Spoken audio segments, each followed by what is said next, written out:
நிறைய படைப்பாளிகள் திரைக்கதை எழுதும்போது ஏன் தடுமாறுறாங்க? அதுக்கு ரொம்ப முக்கியமான காரணம் துறை சார்ந்த அனுபவம் இல்லை, துறை சார்ந்த அறிவு இல்லை அப்படின்றதுதான் இதுல முக்கியமான ஒரு விஷயம். திரைக்கதை எழுத தொடங்கி 124 வருடங்கள் ஆகுது. இந்த 124 வருடத்துடைய பயணமும் பாத்தீங்கன்னா திரைக்கதை ஆசிரியருக்கு கட்டாயமா தெரிஞ்சிருக்கணும். அப்பதான் நம்மளால சுலபமா மக்களுக்கு ஏற்ற திரைக்கதை என்ன, இந்த காலகட்டத்துக்கு ஏற்ற திரைக்கதை என்ன அப்படின்னு சொல்லிட்டு எழுத முடியும். உதாரணத்துக்கு திரைக்கதை அதோடைய அமைப்பு எப்படி இருக்குன்னு பாத்தீங்கன்னா, கதை கரு இருக்கு, அதுக்கு மேல பாத்தீங்கன்னா கதை களம் இருக்கு, அதுக்கு மேல கதை சொல்லும் வழி இருக்கு, அப்புறம் கதை வகை ஜானர் இருக்கு, அதுக்கு மேல சம்பவங்கள் இருக்கு, அதுக்கு மேல கதாபாத்திரங்கள் இருக்கு, அதுக்கு மேல வசனங்கள் இருக்கு. இந்த மாதிரி இது ஒரு லேயர் லேயரா இந்த விஷயங்கள் இருக்கு.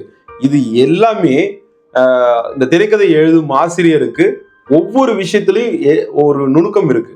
இது எல்லாமே அவங்களுக்கு தெரிஞ்சா மட்டும்தான் எந்த கதைக்கு எந்த கதை வகை, எந்த கதை கருவுக்கு எந்த மாதிரியான கதை சொல்லல், எந்த கதைக்கு எந்த மாதிரியான கதாபாத்திரம் அப்படின்னு சொல்லிட்டு ஒண்ணு ஒண்ணா வச்சு பொருத்தி பார்த்து சரியா எழுத முடியும். அவங்களால திரைக்கதை எழுத முடியாததுக்கு காரணம் துறை சார்ந்த அனுபவமும் அறிவும் இல்லை அப்படிங்கிறது தான். நன்றி சார்.